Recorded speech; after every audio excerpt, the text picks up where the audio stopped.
I am failing in this YouTube business. So yeah, let's talk about it. With multiple editings, I used to upload videos with great thumbnails and spending too much time and days on multiple editings that thinking that this video will blow up and ultimately it will work. After uploading, 10 views. That includes my friends and always my mother. But sometimes I have seen my mom is also skipping my intros. And because of this, low retention rate. Look at the graphs, low retention rate, and because of a low retention rate, YouTube used to throw my videos. So I started my YouTube journey back in 2024. No, I think 2025 January when I quit my job and back in 2024. For context, I was working in a very good organization. I had a very good job related to research and microeconomic and policy research. If someone requires that information, they can check my LinkedIn or just email me and I'll give the information. But back to my YouTube brand. I used to upload, wait, refresh analytics, and nothing. But recently I have started understanding what is the problem. Initially I used to think that I'm bad at YouTube. But now I think that I'm not actually bad, but I think I'm bad in understanding how YouTube actually works, how algorithm actually works.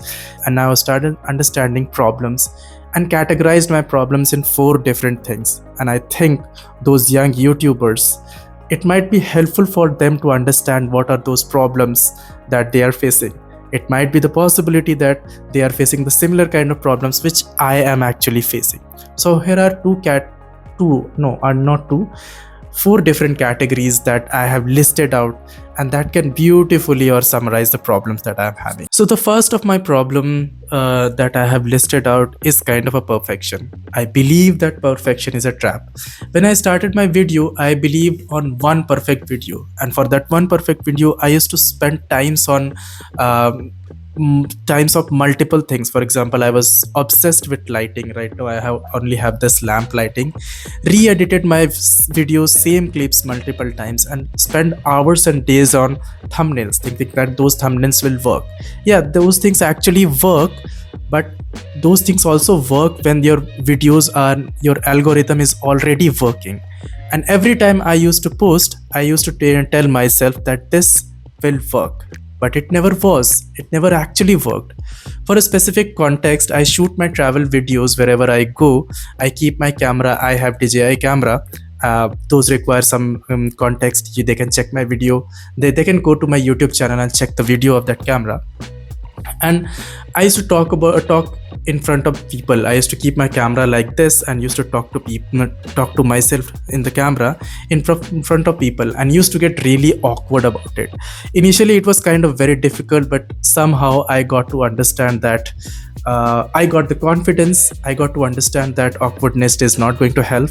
So the people who are actually facing this, I might create a video for them that how you face your awkwardness and how you face your challenges and how you face your fears and all those things, especially when you're shooting in front of n number of peoples and people actually watching you that you're talking to the camera. So it was kind of difficult for me. Let's talk about that difficulty in different video. But coming back to my topic, what I did not realize back then, this YouTube doesn't reward actually perfection. It rewards momentum. It rewards consistency. And spending weeks on one video doesn't actually helps, because no one sees it. If you spend on one perfect video and spend only one video in a week, it will not help. But if you spend and upload multiple videos in a week or something, it might actually help, because YouTube will understand that yeah, multiple content is coming from this specific profile or the channel. The second thing is that YouTube is an idea platform, not an editing contest. I used to think that better editing, more views. Sure, your cinematic views, multiple and beautiful thumbnails, and a 15-second hook line can work, but those things will only work if you have a good story. If you do not have a good story or idea, after 15 seconds, people will skip your videos and your retention rate will reduce. And after those retention, and your videos will be thrown out in the YouTube platform. So you should have an idea that makes people curious, topics that make people feel relevant, or those topics that people can relate to with you. And the promise that you're making, or the suggestion, or any kind of idea that you're promising in the video, should feel authentic and real. Not because your color grading is cinematic, yes, those works, but only when your story is gripping. A strong idea with average editing will also work. For example, this video I'm providing a very good kind of information, but I do not have proper lighting, I do not have proper cinematic editing, I won't be having a good thumbnail. But I believe that the information, the idea that I'm giving in the video, young YouTubers might relate to this. And if they relate, they can watch the whole video. I don't have a 15-second hook line, but I have a story. To give the context about ideas and how ideas and topics work, I used to upload different travel videos with multiple and minimal editings, and it used to work. Somehow it used to work with some 500 views or something.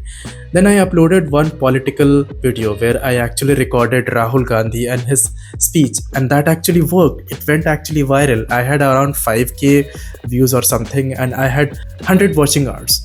So that's how it actually worked, because people actually related with that idea. People actually related with Rahul Gandhi and his speeches. People wanted to say something about his speeches.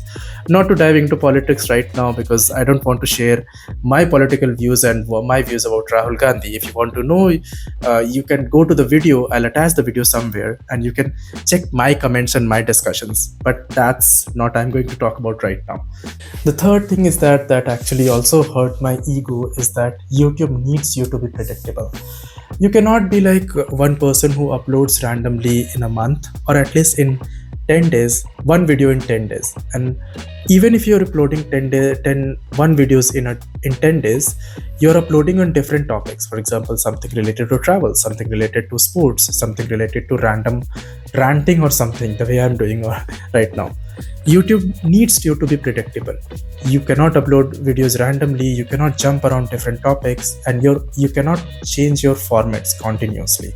So an algorithm, specifically the YouTube algorithm, needs a pattern. It should not be brilliant, at least initially. It should stick around with some ideas, and it should have a pattern around those ideas. Then only your videos will work. The YouTube and the algorithm should know that you're uploading related to specific topic, and you're uploading continuously, not like you are a random uploader and you somehow wakes up in a month and upload a video. It should not work. And this was one of the biggest challenges that I was facing, and I'm facing continuously right now, because it's so difficult to work with my studies, my job, and YouTube's. But I'm trying to take a pledge here that in future I'll upload videos as much as possible, at least 2 videos in a week, and some YouTube shorts every day. The fourth and the most final thing that it also again hurting my ego is kind of overthinking.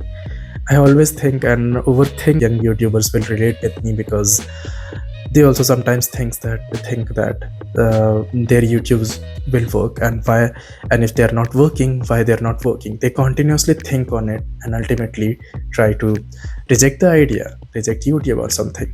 So we need to understand from the failure here.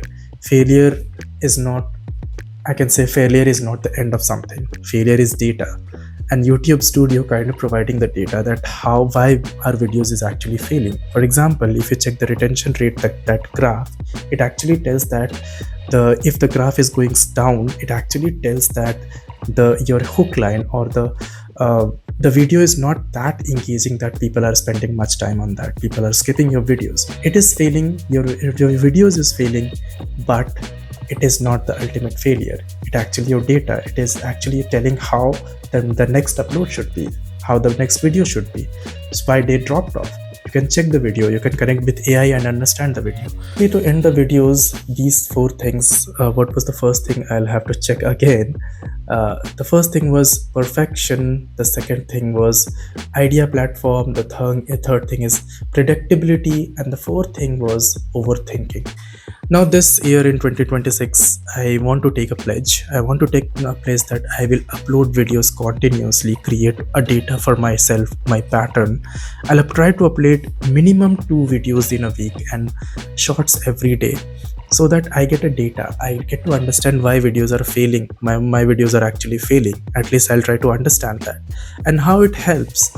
You can see, if you are seeing my watching my video from the very beginning, and if you have reached till the end right now, you have seen that how I am fumbling actually, and how I am so awkward in speaking in front of camera.